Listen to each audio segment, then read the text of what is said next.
Jack Maher. How are you doing today? I'm doing great, Rich. How are you? I'm doing all right. I appreciate you coming on and sharing your story. I'm very interested in hearing about your book, Poppy, and how that came about, and the history and lineage that you have as a native in Colorado. Um, Before we get started, let me go ahead and just give the audience a brief introduction here for you, so they have an understanding of who you are before we dive into all of the juicy pieces of your life story. You are a fifth generation Colorado native who transitioned from distinguished broadcasting career to author historian. You're a four-time Emmy Award winning journalist, serving nearly 34 years at KUSA TV, Denver, as a multimedia journalist and an executive producer. You're the author of the historical novel Poppy, about a colorful Colorado life, which came out in 2023. It includes profiles of your grandfather, Eric Douglas, a pioneering curator who elevated Native American art in major institutions. This book was selected by the Colorado State Library for inclusion in the Colorado Book Club resource. And through your latest work, You Were Chosen, Just Like Mary, a true story of love and faith, and public appearances, you explore themes of love, faith, grief, and transformation, bringing depth and personal resilience into your storytelling. That's quite an intro. Thank you. I appreciate that. I try to take that off of my guests versus just asking that question. Tell us about yourself. I think a lot of times that puts the guest in a defensive mode right off the bat. So I try to give as much information as possible so the guest is a little bit more comfortable. Well, either that or we all have our little elevator speeches that Yeah, are kind of honed and pared down. And no, I appreciate the fact that you spared me all that. for sure. So as you know, we were talking before we hit record. I kind of blew up my whole structured question to start off the conversation with. But let's just take the last part of it, which is what was life like for you growing up as a kid in Colorado? Well, I was born here, but didn't spend a whole lot of time here Okay. because in the very early stages, uh, my dad was actually part of the golden age of Hollywood. Oh, And wow. he was a writer, and most of the work was out in Hollywood. And so, not long after I was born, he uprooted the whole darn shooting match and moved us out to Hollywood. And so, I grew up in that environment. Yeah. And one of the shows that he was involved in was Love That Bob, or so the family story goes, and I'll explain that in a moment. But Love That Bob was a 1950s sitcom, really interesting, even when you look at it through the lens of today, about a fashion photographer who went from place to place in a flying car. Oh, And this wow. was a 1950s flying car. It actually did fly, where it was this little, tiny car that you bolted wings on and an engine, and it actually flew. Well, anyway, he was connected to that show, and as a kid, it was a pretty glamorous experience to be around all of these, producers and writers and actors. Bob Cummings was the lead in that show. He was a famous heartthrob from the 1940s, 50s. He starred in Alfred Hitchcock's Sabotage, among many other films. Yeah. And so this whole, television thing and playing the comic lead, I mean, it was definitely within his range. At any rate, to be totally honest with you in the audience, my dad struggled his entire life with alcoholism, Okay. and I think that affected a lot of his opportunities in Hollywood. It stemmed from his service in World War II. He was Okay. part of the Normandy invasion, Yeah. and he was awarded the Purple Heart after he was wounded. Saw some pretty rough stuff that he never talked about. But I think that was really the source of a lot of the demons that plagued him. And so um, the type of work that he was getting continued to dwindle. And he ended up, having to leave Hollywood and move back here to Colorado for the family support that was being offered. Mm. And but for a while, while my brother and I were out there in California, it was a good life, Disneyland and Lake Arrowhead and Marineland, trips to the beach. It was all pretty cool. They would have these late night parties. My mom was a really gifted pianist who Okay. studied at the Juilliard School Oh, in New wow. York, so she was the real deal. And so we would, I know, sneak out of our bedrooms in our cowboy pajamas, our 1950s cowboy pajamas.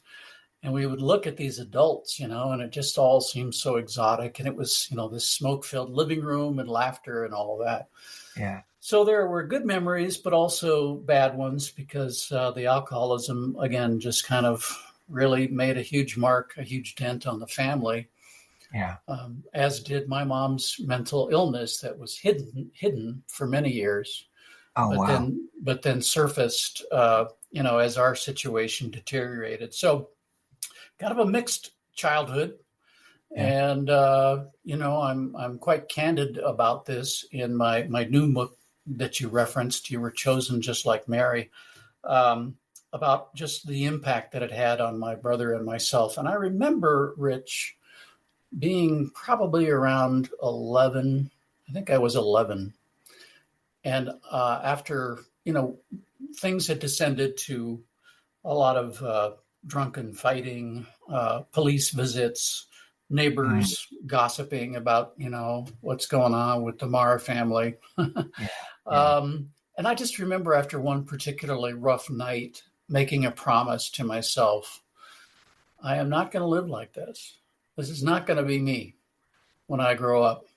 And I've stuck to that promise. And, so I tried to build a life and a family and a career that did not put me in that same space. And I don't blame my dad or my mom, who have both passed on. Mm-hmm. These demons, I'm not sure they were things they really had the necessary tools to deal with in the Yeah. 50s and Right. 60s, not like we have today. No. So, I'm appreciative for what they were able to do. And also, I think it helped me develop some survival instincts, Okay. which have served me well over the years. Yeah. Yeah. I understand that that veteran perspective. My dad's oldest brother was in World War II, wounded, Purple Heart recipient as well. Came back, um, didn't talk about it. I don't remember any instance of him talking about that ever. Um, I do. I was able. I was able to see him in terms of fairly regularly. Both sides of my parents are from East Tennessee. So once he came back, he ended up going to work for Tom's Potato Chips as a truck driver. And he would travel from Knoxville all the way up here to Michigan and into Port Huron and cross into Canada and deliver potato chips. But through that time period of knowing him and going to his house when I would be um, down there visiting with the parents, or he would stop by our house on his way up towards Canada. Um, Not one time do I remember a conversation about what he experienced over there. And, I, for the most part, I never said anything about it because I figured, all right, if they're not going to talk about it, then I don't need to inquire. And also too, I had other uncles who served in the various wars since then. And they ended up, taking on uh, that substance to help navigate what they were internally dealing with. Yeah. Yeah, Yeah. Yeah. It's just a generational thing. I've met so many people with fathers that were in that same space. They yeah, just, shut it down, try to put it out of their minds as best they could, and then they self-medicated with yeah, alcohol of that time, and now more recently with other drugs. And fortunately, I think the tools are there for those who want to seek it out. But for many, the wounds are still fresh, the memories are still there, the PTSD is very real, yeah, and so they're still gonna isolate and not talk about it. And I understand that. I do. yeah, yeah, definitely, definitely. How was school for you during that time in California? I have very happy memories of that period. Okay. But when we relocated to Colorado and things were really starting to spiral, my school memories were a little bit different from that. And that is because of all of the problems connected to the alcoholism and the mental illness. There were a lot of long nights, Okay. a lot of sleepless nights, to be frank with you. Yeah. A lot of nights I wasn't sure I was going to survive. And Oh, wow. the same with my brother. Yeah. Um, and so, what we tend to do when you go through that kind of trauma as a kid, you still try to get to school Hmm. and you don't really say much about it. Right. And I think in my case, I projected an air of being fine despite not having slept, and Okay. I used humor a lot to All right. deflect, which I think is a sort of a survival tool for a lot of us that go through this kind of stuff. Yeah. And again, looking back on my life, I guess that was in a way a gift, as weird as that sounds, because the humor did help me get through a lot of tough stuff. Yeah.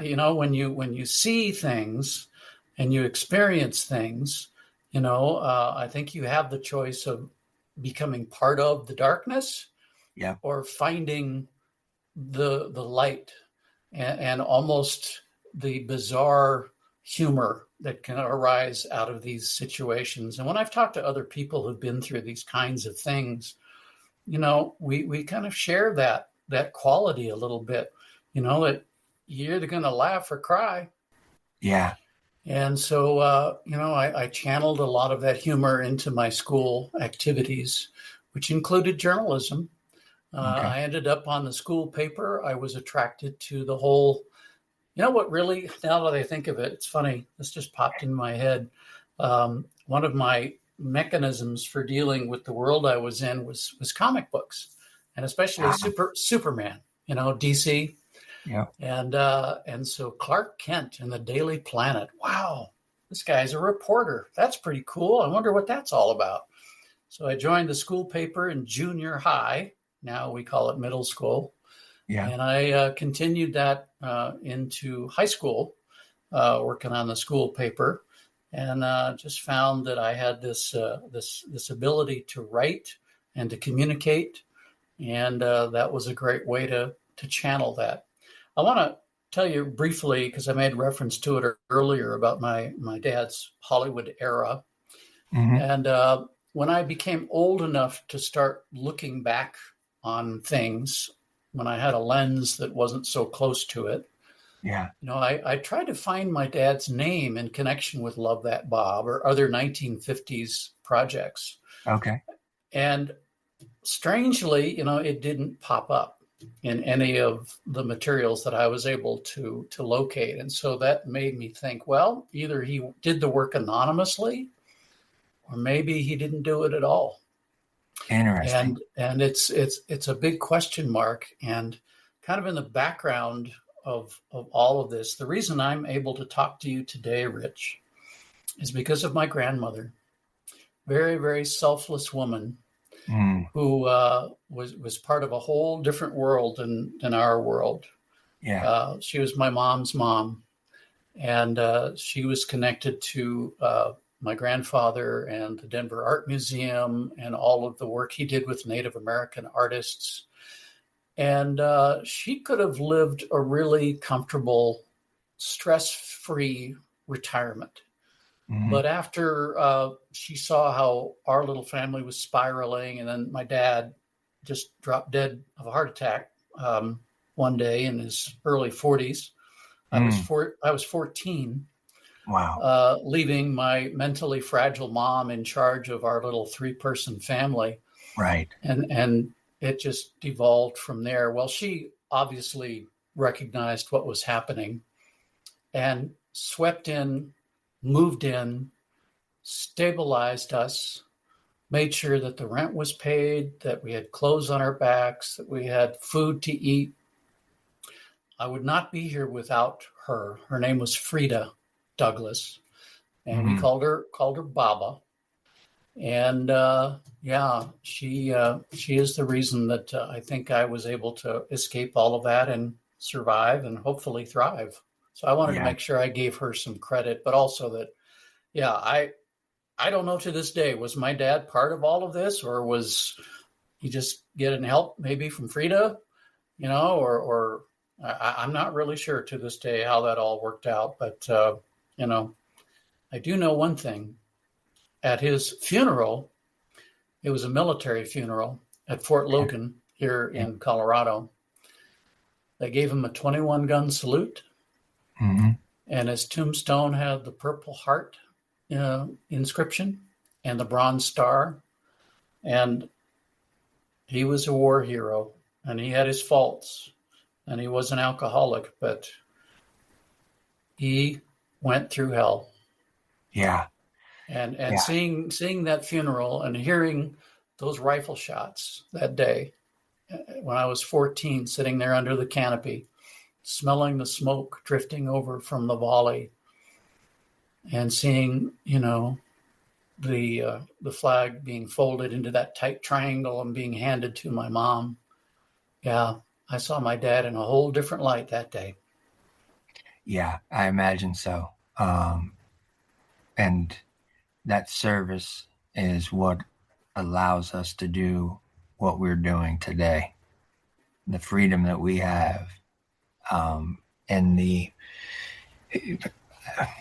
personally, I don't think we give um, enough gratitude to our veterans, um, because of literally the oath that they take to give up their Mm-hmm. life and to endure all these things. So we have the ability to be free, have our And, freedom. and in and in the case of my dad and so many of his generation, I mean, they were 21, Yeah. 19, 18, Yeah. going over to face the Nazis, Mm-hmm. not knowing if they were going to come back. Right. So many of them died there that day on Normandy. Yeah. I read something today where there is a veteran, and there's so few of them left from that battle, saying there's a mountain of men and metal beneath the sands of Normandy. Pretty stunning when you think about it. Oh, for sure. For sure. The other thing that's fascinating for me already is your grandmother stepping in. Um, I've had numerous guests and episodes where I've been able to recognize the fact that the grandparents have stepped in because the parents, for whatever capacity, whether it was just they were having to work so much or they had their own issues that they were dealing with, but they weren't able to give that love and comfort that was necessary for those kids, Mm-hmm.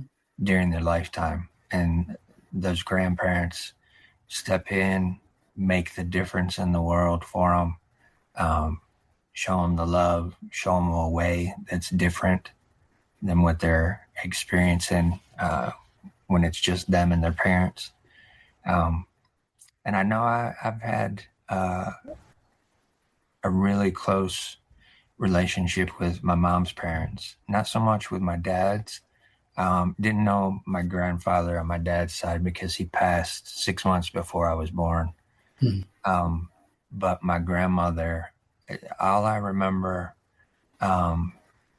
is that she would sit up on her back porch and just kind of stare off into the backyard a lot. She didn't, I think some of the depression that I have experienced potentially is trickled down to the genes um, from that side of the family. And then to my great grandmother, who I was able to see her before she passed on my mom's side.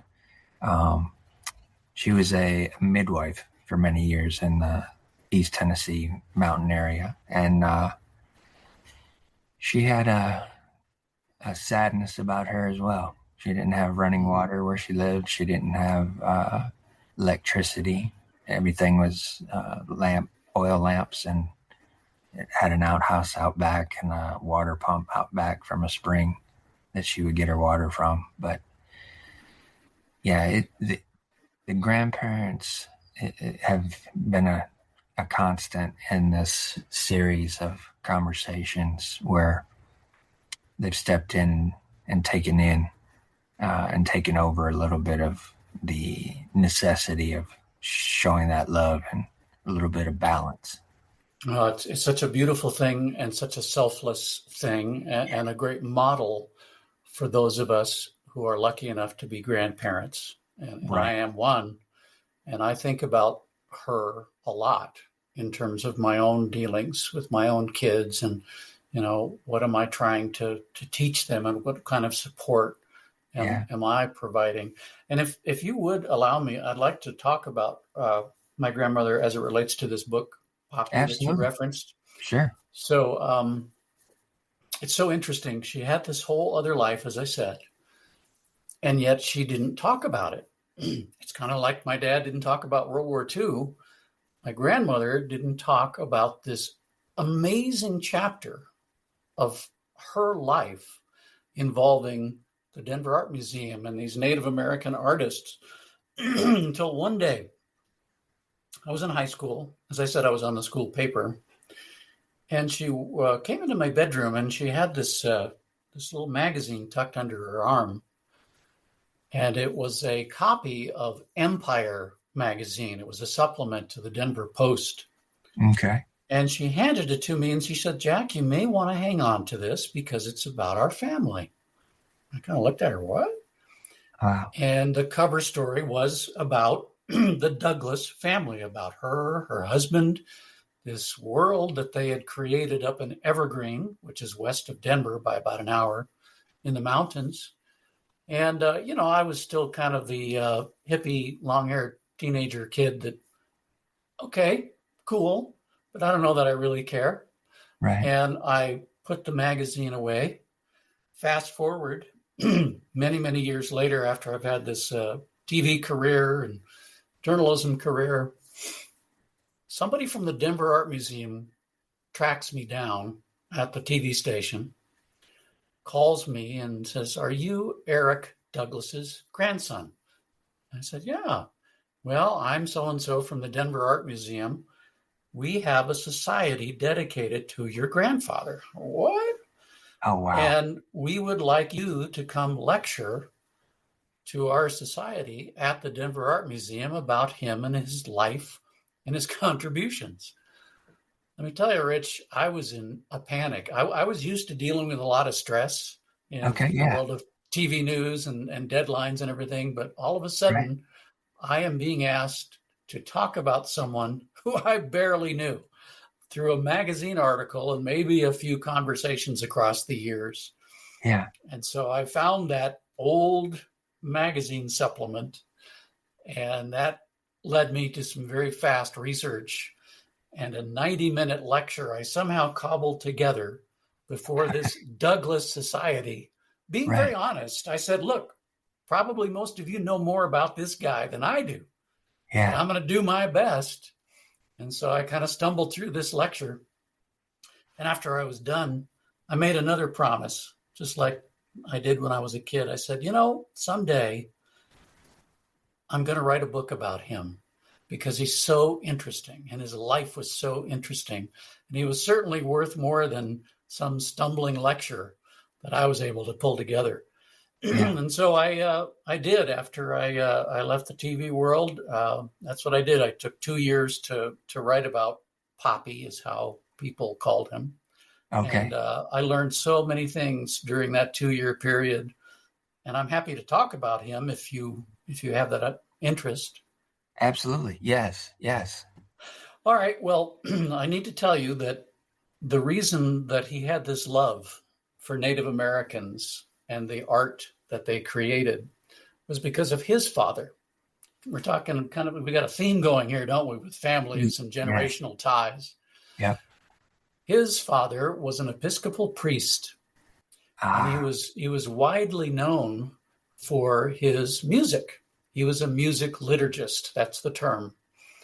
And he studied an ancient type of faith music that was Okay. called plain song.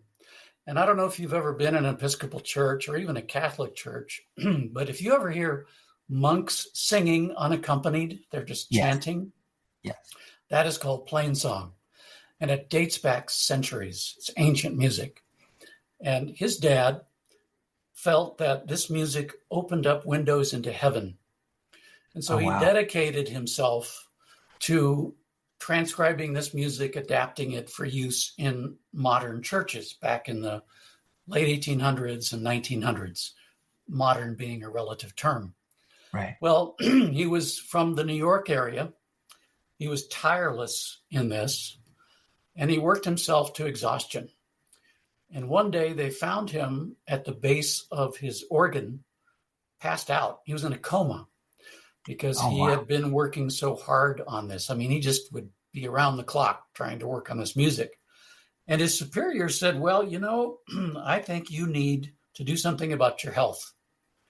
So they sent him out west, out here to Colorado, which is what a lot of people did back in the 1800s to Hmm. get better because of our skies and our clean air.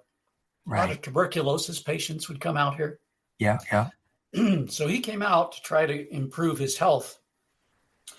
And somehow, I think instinctively, he thought to himself, rather than just spend time in a sanitarium, which is what a lot of people did to get Yeah. better, sitting on a porch, I want to go on horseback out into wilderness. So he got a horse and a bedroll, and he went to the Four Corners region, and he slept out under the stars. This was sort of the era of Teddy Roosevelt, Yeah. where, a lot of people felt this was the way to improve yourself as a person, is to get out there in the wilderness. Hmm. And he ended up spending 6 months out in this southwestern part of the country. Oh, wow. And in the course of that 6 months, he encountered the Hopi. And the Hopi were intrigued by this guy. And again, he was an Episcopal priest, but he didn't try to convert them or try to, impress upon them anything from his culture or his Amazing. background. He just Yeah. wanted to learn from them. And as part of that, he learned about their art, about their religion, about, just the ancestral ways that they would carry themselves. Yeah. And they ended up taking him in as a blood brother, made him a blood brother. Wow. And they called him Lomawana, which translated in English to tall pine tree, because he was a tall man. Well, he came back, met and married the nurse who was taking care of him at the sanitarium. And she was intrigued by all his tales from his experience in the Southwest. They moved up to Evergreen and they started building this beautiful log home, which they then decorated with Native American art, because he just ended up loving not only stuff made by the Hopi, but by the Navajo, the Cheyenne, so many different tribes. Yeah.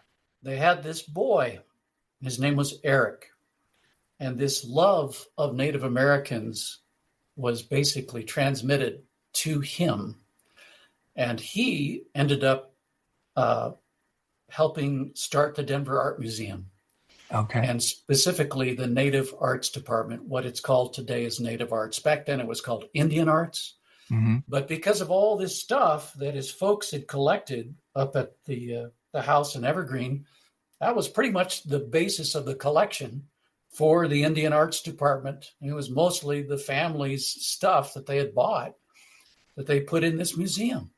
And he started looking around at the different artifacts, and he said, sorry about my voice here. That's all right. He said, the only people that would really be interested in coming here are eggheads. That's what he called them. Mm. He said everything is trapped under glass. It's behind cabinets. There's little tiny plaques that explain what these things are. It's Right. bad. I Yeah. need to do something with this. And so he came up with not only innovative ways to showcase this art. I mean, he would put it up on pedestals. He'd break it out of cabinets. He would paint backgrounds. He would change the lighting to make it more interactive and more interesting. And not only did he do that, but he also provided a living for a lot of these Native American artists so that their work, once it was showcased in the museum, would motivate people to buy it, to go to the reservations and then buy a pot, a seed jar, a flute, whatever objects that were available. Yeah. And he put this art on the same level as a French Renaissance painting or a statue from Greece. And that was never really thought of that way by white Right. America up until Right. this point.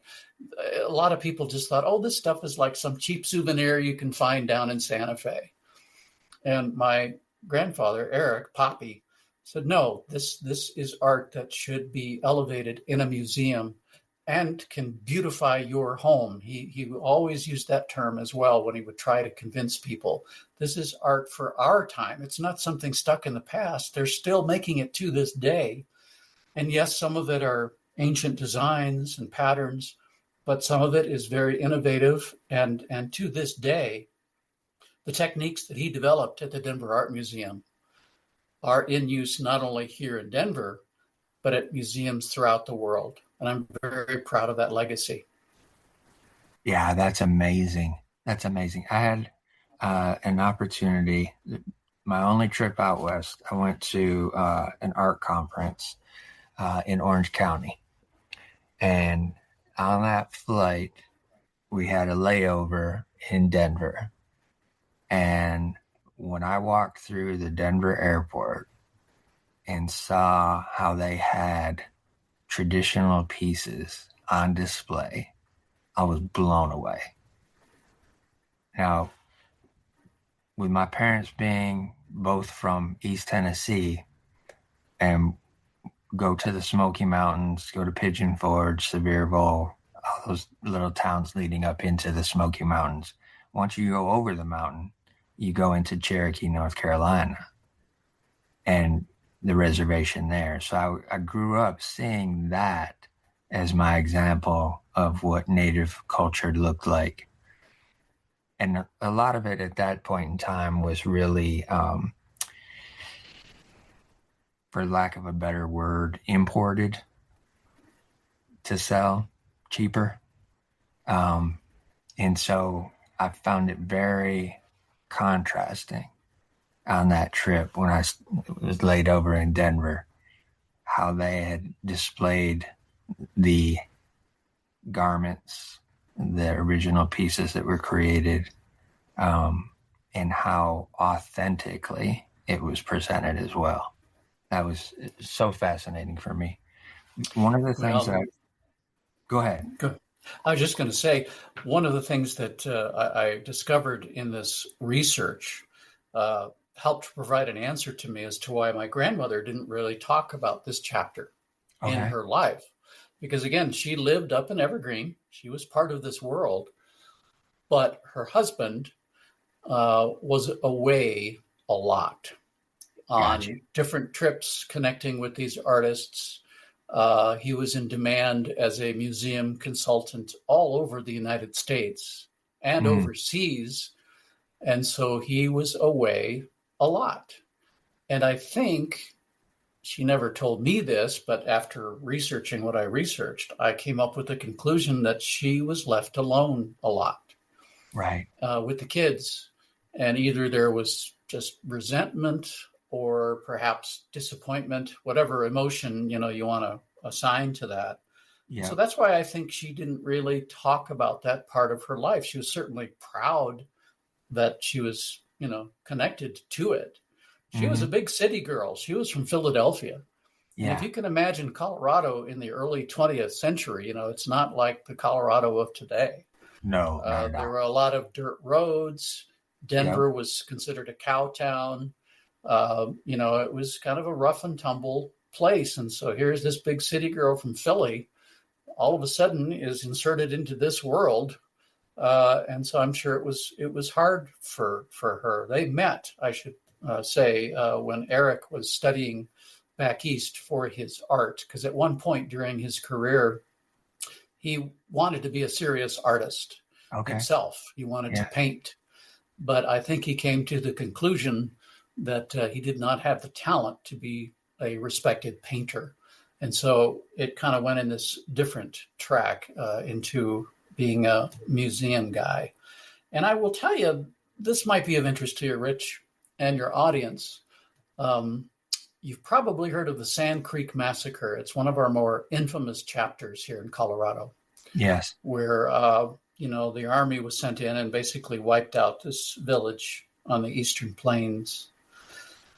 Well, the governor at the time, Governor Evans, was infamously connected to that. His daughter, Anne, I think suffered tremendous guilt over her father's role in the Sand Creek Massacre. Mm. And she made it her mission in life to, I think, make up for it by trying to perhaps help Native American artists, just as my grandfather did. Yeah. And she was a neighbor of the Douglas family up in Evergreen. She lived in a cabin up there. And she connected with Eric over a dinner and proposed this idea of starting a Native Arts Department, an Indian Arts Department at the Denver Art Museum. And so if it wasn't for her, he would never have really been on a Denver Art Museum track. But she was honest with him, saying, you've got the basic skills of being a painter, but you're never going to be in a gallery. So how about you help me get this project started? Oh, And so wow. she Okay. she she recruited him. And it wasn't just the Denver Art Museum. She also was a key pioneer in our Denver Public Library, in the opera, in just a lot of performing arts. And again, my theory, she was doing it out of her past and her father's past, trying to maybe overcome some of the evil that had been perpetuated. Yeah. Very commendable. Very commendable. One of the things that I found very fascinating when you were talking about your great grandfather, and the music that he was trying to create and make, and then comes out west, connects with the Hopi. And from my personal understanding, music has always been a way for Native culture to be able to connect to the higher spirits as well, which is what your great grandfather was doing. He felt that was a window into the higher realms. Um, I found that very fascinating. As soon as you said it, I was like, oh, no wonder he was so connected once he started learning from them. I imagine it was um, a renewal for him at that point. Well, you've really put a whole different light on this. I don't know that I'd really ever thought of that. But now I have this image of him sitting around a campfire with some of these blood brothers, perhaps listening to that music and Yeah, the healing that it provided him. That's yeah, really good. I really like that. I like thinking about that. Another motivational aspect to this period there was real concern on the part of people like Ann Evans, not so much my grandfather, but she was very specific in this. She was afraid that the Native American was in danger of extinction. Mm, That because of what white America had done in shunting a lot of these tribes onto reservations and sending young kids to Indian school to try to get the Indian out of them. yeah. She was afraid that a lot of their traditions, their art, their language was going to go away. And so she was really motivated to try to preserve a lot of this culture because of this threat. Now, Eric Douglas did not think that. He said, look, they have been here for thousands of years. They'll be here for thousands of years after we're gone. So don't worry about them. Yeah. Worry about us. But she was of that group, and there were others like her. Typically, they were wealthy. They were social reformers, Right. and there was one amongst this group who referenced the music that we just talked about. She actually, Natalie Curtis was her name. She, on her own, went to these different reservation areas with a brand new, then invented recording device from Thomas Edison. Oh, And wow. it was like the big bulky phonograph with the big horn you can think of. Think about this, Yeah. riding on horseback to Yeah. some of these areas. And there were wax cylinders to record Yeah. whatever you wanted to record. Right. And that was her mission. She went in the backcountry to record Native American songs, what we're talking about, Wow. so that she could preserve them, just like my grandfather with plain song wanted to preserve and then put the notes down onto actual music sheets. She was doing that for some of these tribes, and she was in great demand on the lecture circuit, especially back east. You can think, those folks, to them, the Wild West was the Right. thing. Some of Yeah. the Yeah. pulp magazines and pulp novels were feeding this very stereotypical view of cowboys and Indians and all of that. So they were fascinated to hear this woman talking about it. But she was a tough lady in terms of going out there and doing what she did. And she was actually part of a group of ladies. There's a great book I'd like to recommend for anyone who is interested in this era called Ladies of the Canyon. And Mm, it talks about Natalie Curtis and others who were, again, part of this same group of folks that were just doing what they could to identify a lot of, beautiful Native American work that they yeah. wanted to preserve, sometimes to protect it. So that for those who thought it was going to disappear, and others like my grandfather, who just realized this is a living art that we need to elevate and make sure people are aware is there and is still being made. Yeah. Definitely. Definitely. Your story is so rich with history, Jack. And it was definitely one of the reasons why I'd reached out to you. Because I had a feeling that once we started talking, that it would start coming out in that way. Um, and I'm very glad and grateful. Um, One of the things that I'm curious about in terms of some of your story, once you got into doing the school newspaper, working in that and writing and seeing how it was put together and all of that, from a creative mindset and possibly a little bit of escape, did you find that something that you thought was going to be the thing for you moving on to the rest of your life? I think deep down I did. Okay. And again, it's interesting, these things you're triggering in my head today. I haven't thought about this for quite a while. I have to credit my dad for all of his problems and demons, because I was doing a book report. This was back when we were in Colorado. We moved from California, and I was worried about fitting in Right. elementary school, being the new kid from California. And we'd been assigned a book report. We could pick any book we wanted. And I picked one about Tom Swift. And this may or may not ring a bell for folks. But when I was a kid, Tom Swift was really cool.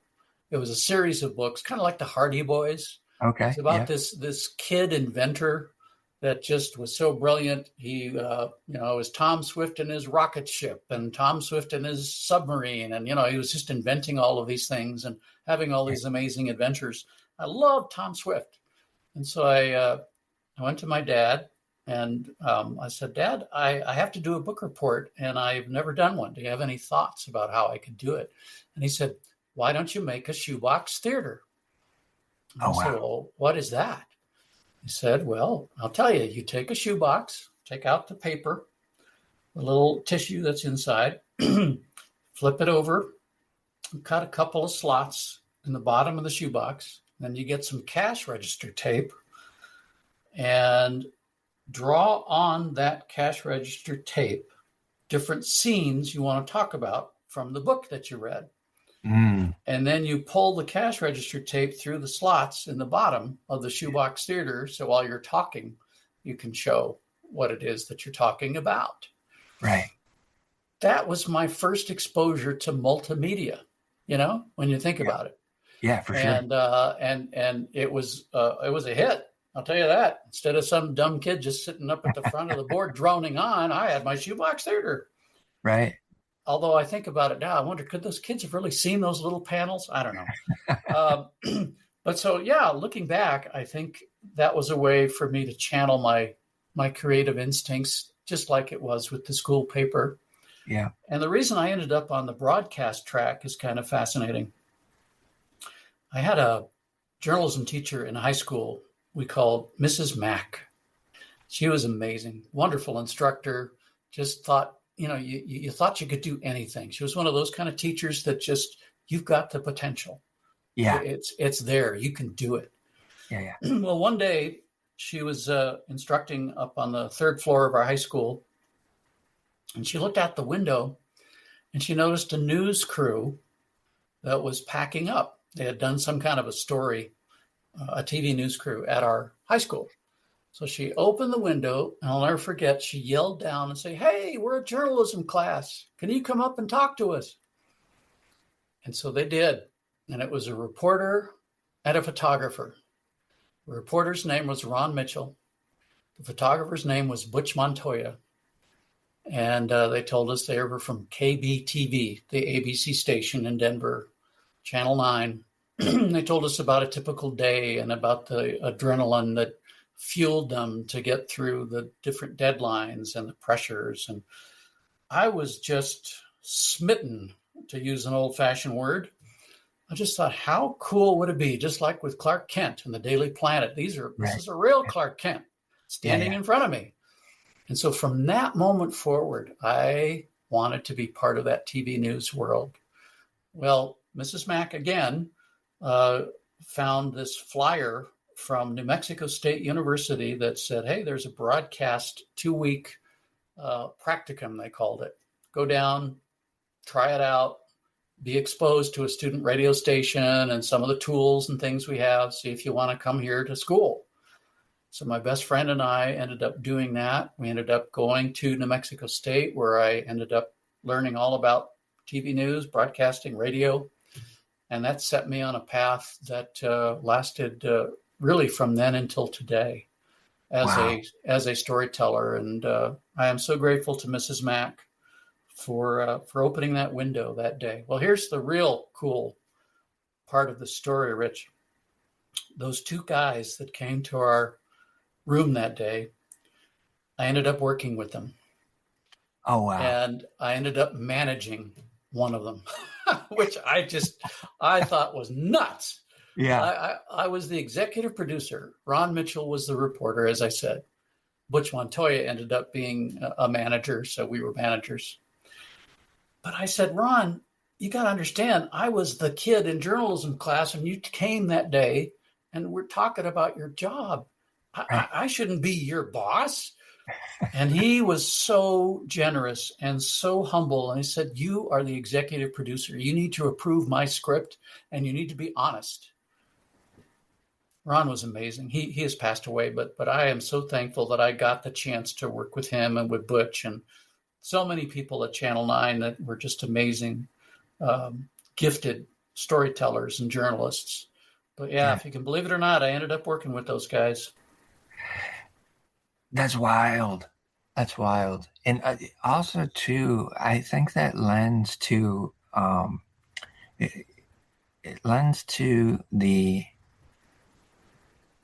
again, for lack of better words, the integrity of journalists back in that time, to just to even recognize the fact that you're saying I shouldn't be above you, but yet he was humble enough to realize that he needed somebody to kind of take a look at what he had created and just give him some kind of feedback. And I think you having that career perspective of being that kid who listened to him when he came to speak, and now it's kind of put into another position where you're working directly with him and over him, essentially. He had the humility enough to say, it doesn't matter what your position is. I just need you to make sure what I'm about to put out is the right thing to put out. And I would add, he was open to innovation, Yeah, even at a later stage of his career. He had yeah, nothing to prove. I mean, he'd gotten all the awards and all the recognition and everything else, but he wanted to continually be up to date.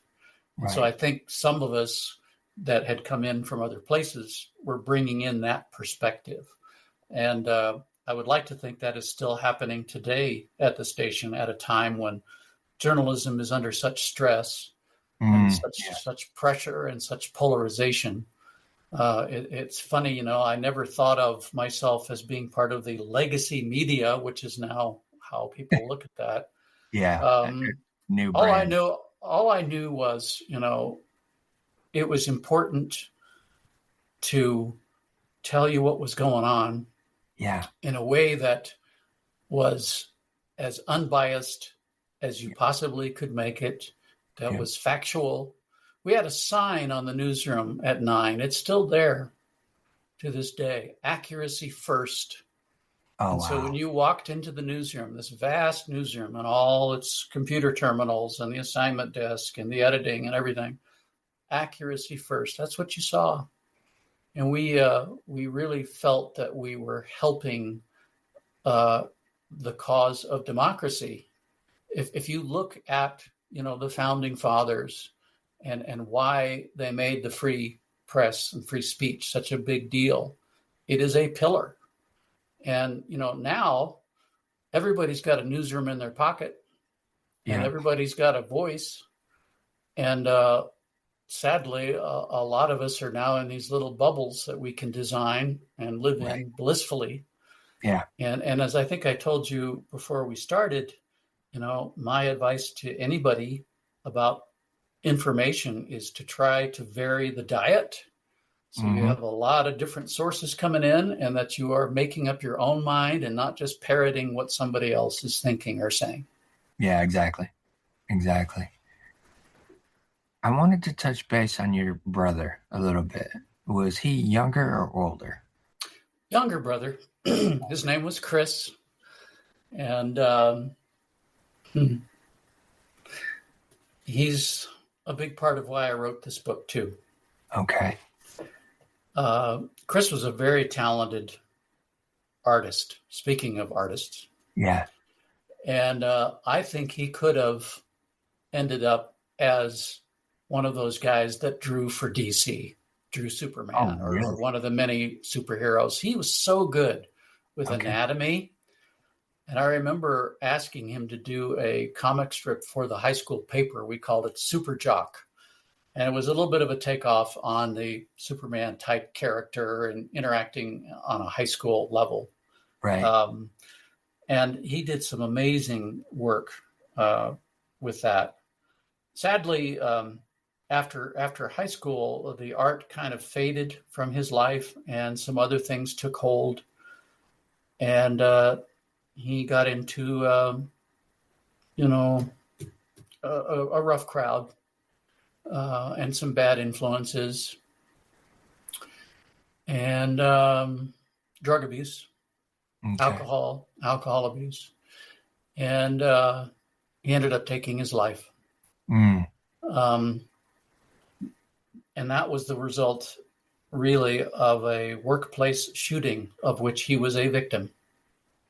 Wow.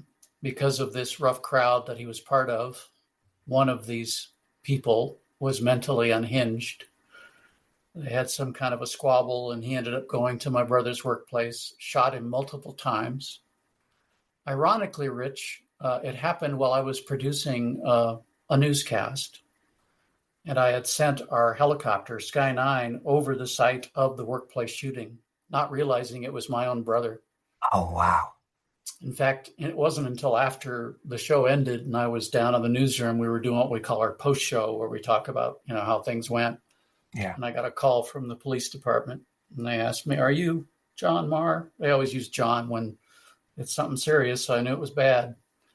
Well, yeah, what's happening? And they told me, and I went to see him in the hospital. And because he was physically very, very fit, he survived being shot multiple times, believe it or not. But he did not survive psychologically. Right. Or emotionally. And again, we were brothers. We had gone through all of these other things with our parents and the tough times. He, just like me, came to know about the whole Denver Art Museum component and that phase of our family's history. Yeah. One of our last conversations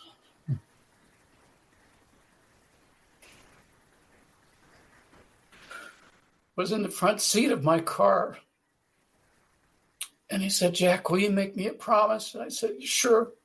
He said, "Will you write a book? Write a book about our family?"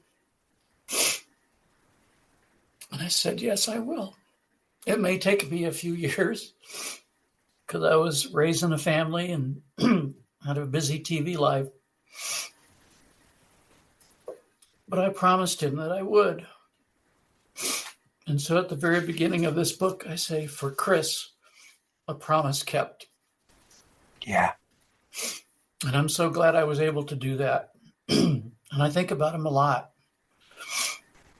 And I just, you wonder what might have been if he had just gone in a different direction. But I'm so glad I'm so glad I was able to honor that promise. Yes, absolutely. I'm glad you're able to do that as well. I'm glad that you're able to share that with the audience. I appreciate that. That is not the direction that I thought it was going to go in, but Sorry. no, that's all right. It's all right. I think a lot of times this conversation allows for opportunity of things that are not always brought to mind regularly. Yeah. To come up and come out, and hopefully there's some clarity that helps bring a little bit more healing to the guest with this conversation. And I know it's a very difficult thing to look at, especially a sibling who you see the potential, the opportunity that's showing up early on, and even more so knowing of what you both dealt with early on as younger siblings.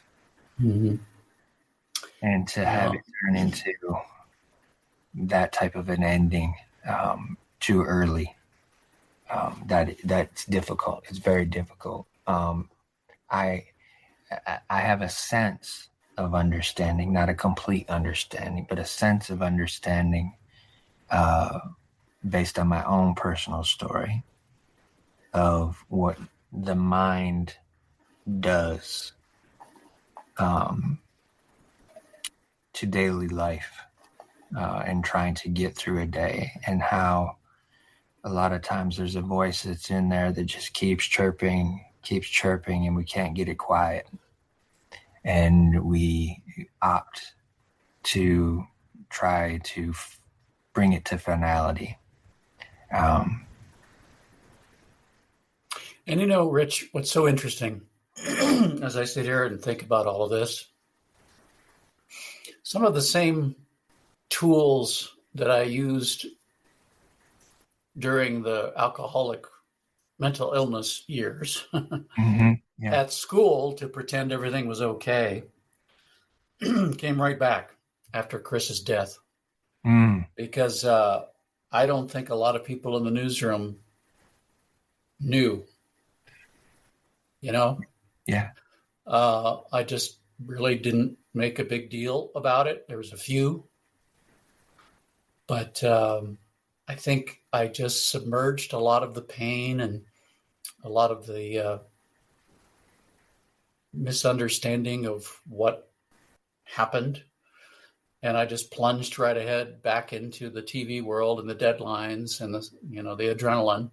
Yeah. Yeah. And it wasn't really until years later that I think I fully, tried to embrace it. And I haven't really talked publicly much about Chris, but I think it is a little bit of an echo, that these things you learn as a trauma survivor, as a Oh yeah. kid, Yeah. come back. Yeah. Yeah. Most definitely. Most definitely. And even from the creative perspective, a lot of times we're able to utilize our creativity to help navigate us through some experiences.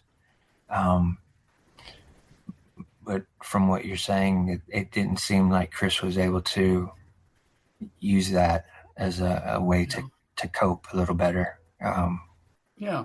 I think because he clearly, endured the same stuff as Yeah, me.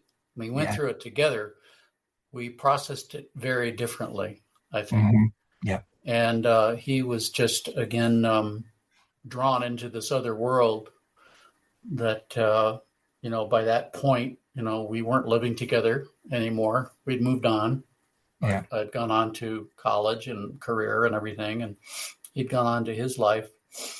And so, yeah, yeah.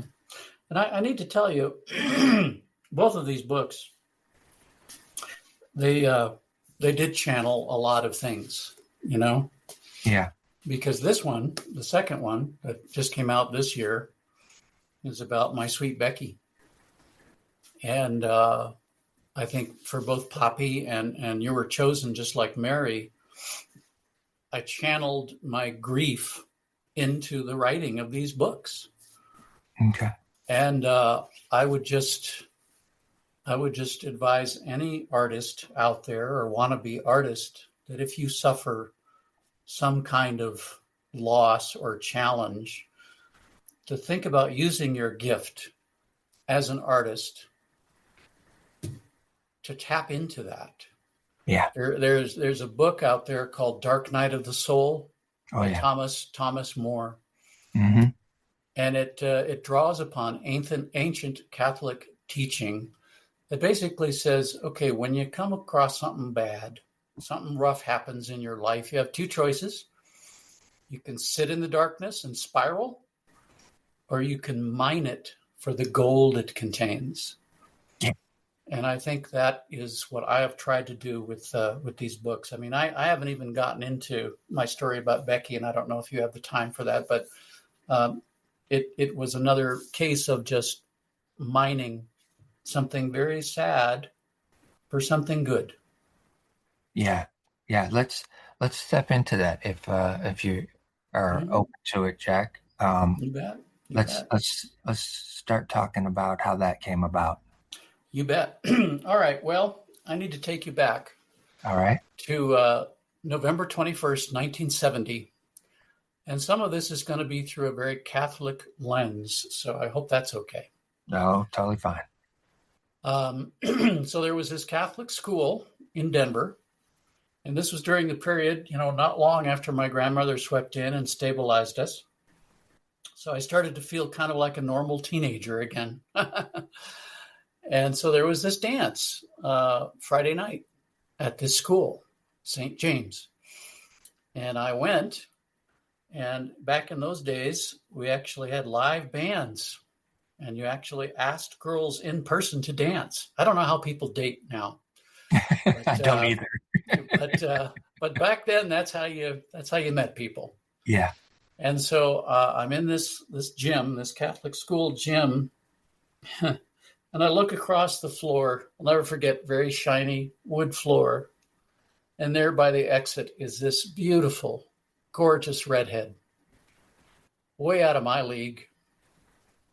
The band was doing a lot of covers, and they started playing Neil Young's Cinnamon Girl. I don't know if you've ever heard that song. It's a great song. I have, yeah. And it was perfect because there by the exit was a cinnamon girl. I went up to her and I said, "Would you like to dance?" And she turned and she had the most beautiful, shy smile. And she said, "Yes." I said, "Well, I'm Jack." And she said, "I'm Becky." And we fell in love. And that led to a marriage and 3 children and 2 grandchildren. Wow. Beautiful life, almost 49 years together. A lot of great experiences. I had my crazy TV news life. She had her life as a corporate travel agent. But just, you could not have asked for a better wife, a better life partner. And she was such a good mom, so full of joy. And the way she looked at life was so sunny and goofy and surprising. She still lights my heart. Yeah. Well, one of our kids, our oldest, ended up being a Navy combat pilot. Okay. Something I never saw coming. Certainly wasn't in my genes. But that was the case. And he was flying this aircraft. Those of you with military connections might have heard of it, particularly if you're in the naval aviation community. It was called the Growler, later the Prowler, electronic attack aircraft. Okay. It would send it to all the hot spots, Iraq, Afghanistan, and it had the capability of knocking out electronics from the air, things like improvised explosive devices, disabling, terrorist cell phones, you name it. Right. Very, very expensive aircraft, $65 million a copy. And I always joked, wow, not that long ago, I didn't trust this kid with the car keys. So anyway, a lot of dangerous work flying onto aircraft carriers. And, you never knew a lot of the time where he was, what he was doing. And so Becky got pretty anxious about him. Yeah. And I was a convert from Episcopalian. Okay. I became a Catholic to marry Becky. She was very Catholic. Her whole family was very Catholic, big Catholic family. And so, we went to Mass regularly, but she started up a practice in our faith called Eucharistic adoration. And so every Friday night after work, she would go, and in our faith, we believe that the bread that is consecrated at Mass is truly the body of Christ. That's what we believe. And the wine is changed into the blood of Christ. So on Friday nights, she would go into this little chapel at our church and just spend time with what's called the Eucharist, with that bread that's been consecrated. It's in a beautiful sunburst, a gold sculpture that looks like the sun sitting on the altar. And you just spend an hour, just, whatever trouble you've got, just try to let God handle it. Take it off your shoulders for a while. Yeah. And she found it was really, really helpful, not only for our son, a Navy guy, but for our other 2 kids too, because, we all had our challenges like any family.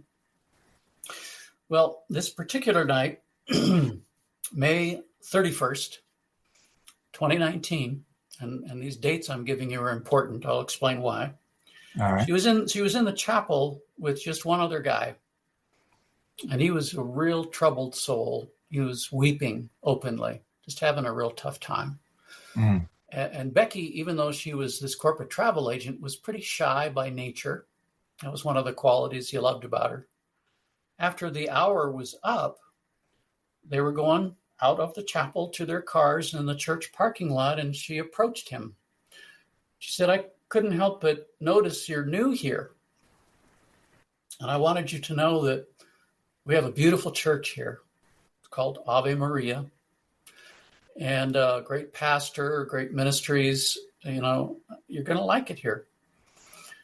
And she said, you know, I'm in this ministry that is kind of interesting. It's called the Guardians. I said, the Guardians, what's that? And he said, well, it's where we are asked to be in the front of the church during communion as people are taking the body of Christ, to make sure they're treating it with care. It's something our pastor thought was important to do. You know, we're very, you know, kind of hidden. You wouldn't know that we're even there. But it's kind of funny because pretty much everybody in this ministry is a guy, except for me. I'm the only girl. Mm. And so this stranger turned to her and said, so you were chosen, just like Mary. Wow. And Becky then fell. It was a brain aneurysm, and it was massive. Oh, my word. And she was with us for 3 days before she passed. Well, Rich, as you can imagine, I was in shock. My family was in shock when we got the call to come to the hospital. We had not heard any of this. We just knew that she had a brain aneurysm in the parking lot. And we can't understand it. Right. Becky was all about health and fitness and nutrition. Why? A brain aneurysm? There was no history. Yeah. And I get this call, and it's one of our deacons. His name was Deacon Pete. And he said, Jack, do you know, are you doing okay? I said, well, not really. Not really. He said, well, do you know what happened last night? And I said, well, I know that Becky fell. I know it was a brain aneurysm. And they say that she's not going to survive. He said, well, you need to talk to this man who was with her. Mm. And he gave me the phone number, and I called. I found out his name was Oliver. Oliver was an immigrant from Nigeria, and he was in the chapel that night because he was having trouble adjusting to our culture, our language, everything connected with this big move in his life, this big change. Yeah. And when I asked him about what happened, and he said, well, then I told her you were chosen just like Mary.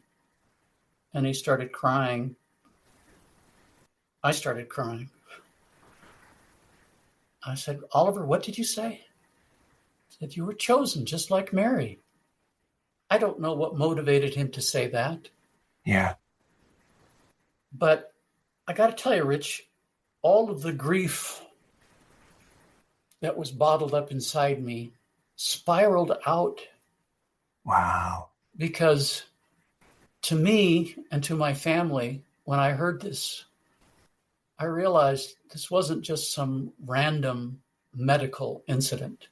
Right. For a stranger to tell her that, and then for that to happen. And that was just the start.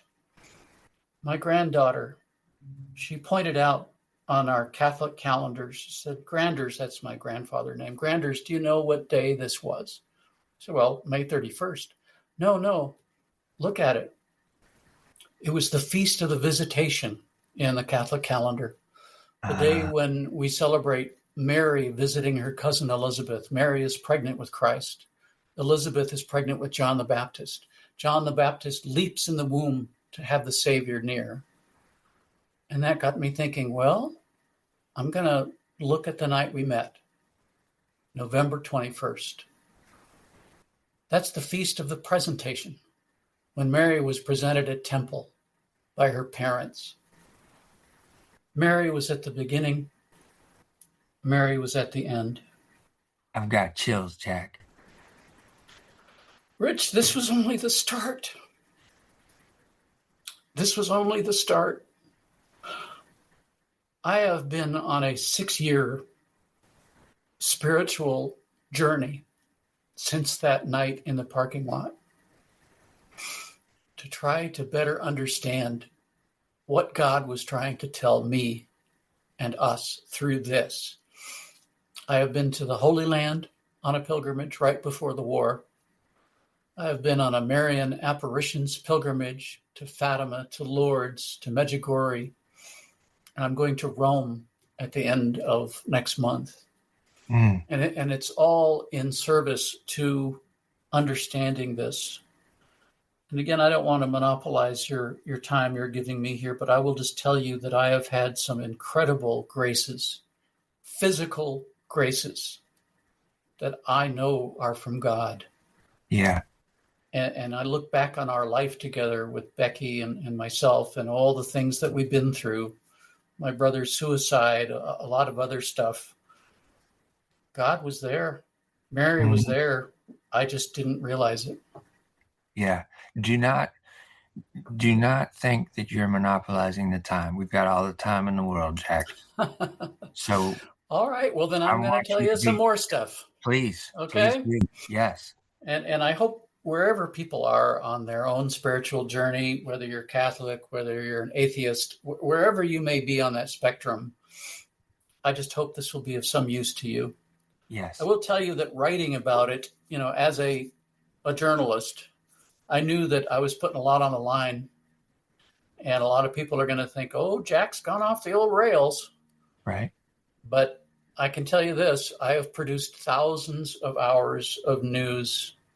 I know fact from fiction. Yep. What happened that I write about in this book happened. I'm not some guy on a bar stool telling you some story. Well, after Becky died, and we had this funeral, I had Oliver speak at this memorial afterwards. Mm. He sang a beautiful canticle about his faith. And he ended up discerning whether he should pursue a religious vocation because of this. He went to a monastery in New Mexico. And this period of discernment, people that feel called to be a priest or a monk or a nun, that's part of the deal. You go and you listen to see what God wants you to do. And I lost touch with him. Only Mm. recently did I find out that Oliver ultimately decided that that was not going to be his calling, but he is doing something else that's beautiful. And he credits Becky in part for what he's doing now. We have mountains here in Colorado. They're called 14ers. And people always like to try to, the more physically fit, to climb them. And they bag a 14er. They're able to say, yes, I climbed Mount Elbert or Long's Peak or any of these other mountains. I'm not one of those people. But Oliver has made it his mission to climb all the 14ers by the end of this year. And he carries a bag of rosaries with him. Rosaries are prayer beads in our faith, and they help Yeah. us to pray. And he hands them out to people that are willing to take them. That's his mission. Mm. But anyway, after the funeral, we decided to go on a family hike. And Becky and I loved a place called 3 Mile Creek up near Guanella Pass in the mountains because it had columbines that grew along the river. She loved columbines. So we thought it was a great way to, honor her and her love of nature and family. Well, on the way back from the hike, we were driving on this road over by a reservoir, and there was a thunderstorm that was starting to brew. And a rainbow started to form. And Rich, that rainbow extended from the storm onto the road in front of us. Mm. And we drove into it. Our car filled with light, Wow. with all the different hues of the rainbow. Wow. I looked at my daughter I looked at her then boyfriend, now husband. We just started crying. It has never happened in my life, anything like that. It hasn't happened since. But driving through a rainbow, again, you look at all of this, the dates, the fact that it happened at a church called Ave Maria, which translates to Hail Mary, which is very central in our prayers as Catholics. That this is a story of someone who is comforting a stranger. It was almost biblical. Becky and I are we are organ donors. There's an alliance here in Colorado called the Donor Alliance, and they help you with all of those things at the hospital when it's clear that your loved one is not going to survive. And we had signed do not resuscitate orders well ahead of time, which I would advise anybody to think about doing if you haven't for your planning. In Colorado, it's as simple as checking a box on the back of your license. Becky's gifts of life helped 80 people the world over. And you have this option of being in contact with any of the people that receive your loved one's gift of life. Oh, wow. And so I said, yes, sure. Out of those 80 people, only one contacted me. His name was Paul. He was in the last stages of kidney failure in Missouri. I flew to meet Paul. And as you can imagine, it was a very emotional meeting. We hugged. I showed him cell phone videos of Becky so he could get to know her, and knowing that she was living on in him. And I said, Paul, you need to know something. Your name is very significant to us. Paul was the name of Becky's little brother who died of cancer when he was 4. Wow. And the fact that you're the only one out of those 80 people to connect with us. It's just another, some people call them God winks. I'll call them a God smack. that he was working, that Mary was working through all of this. Yeah. And again, there are many, many more things to tell, but I'll just leave the book to do most of the work. And all right. I dedicated this one to Becky, and I said, for Becky, my forever pal, because that's what we called each other, my pal. So there's my stories. That's fantastic. Truly connected in so many different ways to literally that title that Oliver spoke into reality. Yes, he did. Yes, he did. And I will say that I am so glad that he's back into my life. I really was worried that, we'd never see each other again. And Rich, I've had such extraordinary things happen as part of this 6-year journey. When I was in the Holy Land, it's interesting, just as I kind of shut down, from the trauma of my brother, a little bit with Becky, actually. I mean, I was a lot more public with what had happened, but not with all of the details. Mm-hmm. But there were even people in my community at the church at Ave Maria that had not heard this story. And I was on this pilgrimage to Jerusalem at the Church of the Visitation. Very emotional day, as you can imagine, for me. Yeah, for sure. As I see this mural, this beautiful mural of Mary on a donkey going to visit her cousin Elizabeth, and she's accompanied by angels. And I'm thinking about Becky and everything that happened. And after the Mass, we did daily Mass during our pilgrimage. I'm outside the gates of the church, and I just lost it. I'm just breaking down. And one of our priests said, "What's going on? Are you okay?" And that's when I told him the story. He'd never heard it. Mm. And when he did, He was profoundly affected. And he went on to ask me to tell Becky's story every time we have new people coming into our church, Oh, testimony. yeah, yeah. And so once a month, ever since, that's what I do. I just did it this week again. It takes a little bit of my heart every time, Right.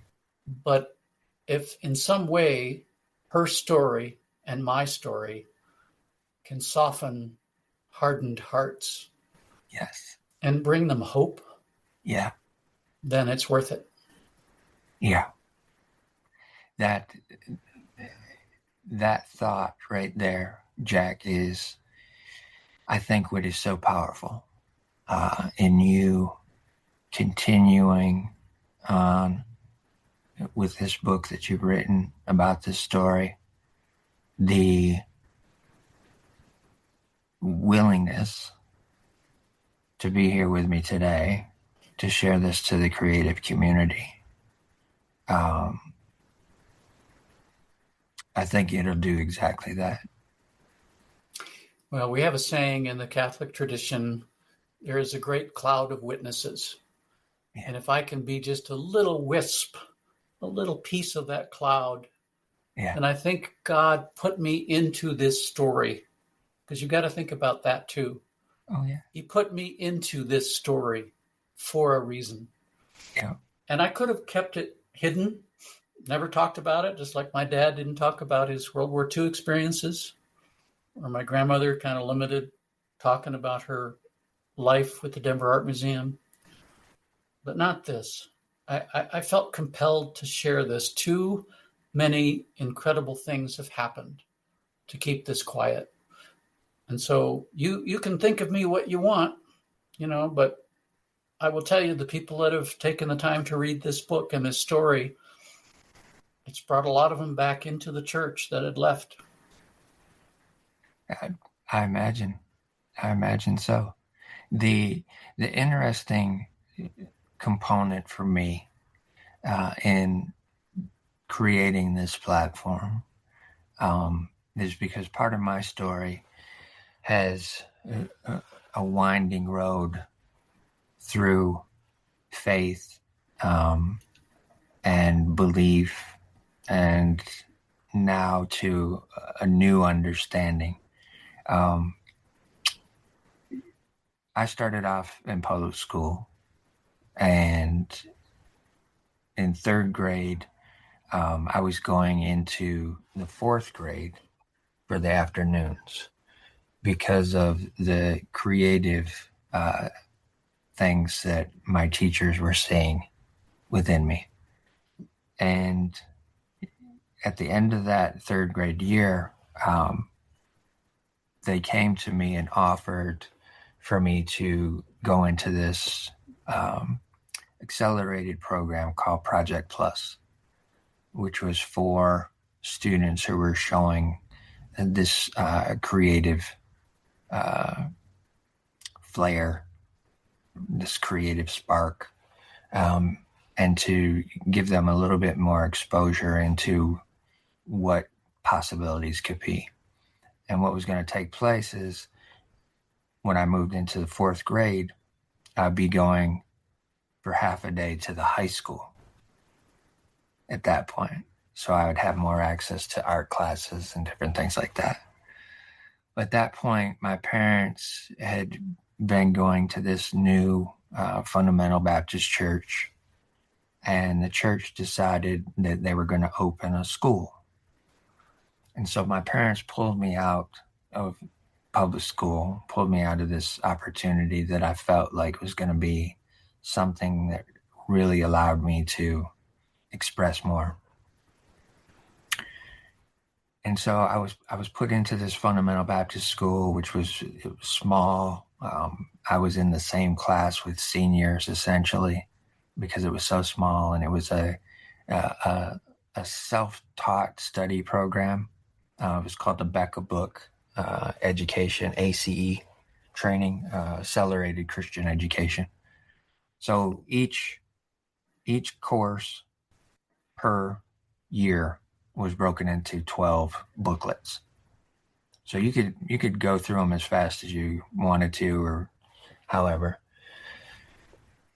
But over the course of the years, being in that environment, I always had these questions pop up. I always felt like I wasn't getting the full story from what I was learning in church or in school or different things like that. And the other component to this is the fact that my mom's father was a Southern Baptist minister in Tennessee. And during the week, he would work on his farm. And when we were down there, I was kind of like his sidekick. I was ready to go out the door as soon as he was. And if I woke up and he was gone, I would be like, okay, where's he at? I need to find out where he's at. And one day, him and my grandmother had been out somewhere to something that had to do with part of his ministry. And they stopped by the Kmart on their way home. And she went inside and he said, I'll just sit here and wait on you. And he had a massive heart attack right there. So my grandfather passed when I was 11. But I felt so comfortable when I was around him that it was just unreal. Unreal. Fast forward, I've gone through this Christian school, went off to a private Christian college called Pensacola Christian in Pensacola, Florida, attempting to study graphic design. And the reason that I was even looking at that school is because the school had their own publishing company. So a lot of the students who were in the art department went on to work in the publishing department, creating these books and educational materials and stuff. I wasn't able to finish out a degree there. I was having to pay for it on my own. I was having to work while I was there. The workload in terms of course study was too much for me. I couldn't handle it. And art was the only thing I was doing any good in. So I had to ultimately just decided to come back home and not continue to pursue that. And that began really a period of deep depression that would start to set in. And it started off earlier on, probably, honestly, I can remember as far back as 3 being depressed and sad about the world and what I was experiencing at that point in time. But it really kicked in after just college let down. And at that point as well, I was starting to get more and more disillusioned by what I was seeing from elders in the church, people who we were told we were supposed to be respectful of and give them respect because of their positions. But I was seeing things that were contradictory to all of that. Fast forward to 2012, and I have this friend I'm hanging out with, working with. He has his own company, and the lady that he was married to was psychic. Now, based on everything I was raised to believe, you didn't mess with psychics. It was witchcraft. You didn't go around it. You didn't even dabble in it. And she had an interest in talking with me, and I never really understood why. I kind of just kept her at a distance and hung out with her husband because he was my friend. So I just let it be at that.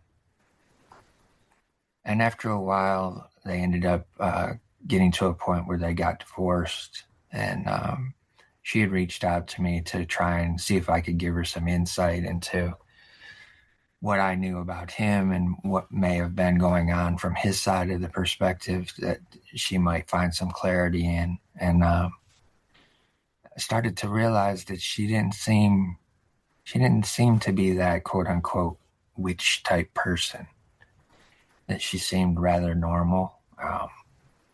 and started to find some of her perspective very interesting. And one day I asked her, I said, would you do a reading for me? And she said, no, you're not ready. I was like, okay, this is strange. And so a few times after that, I'd asked her, would you do a reading for me? She'd say, no, you're not ready.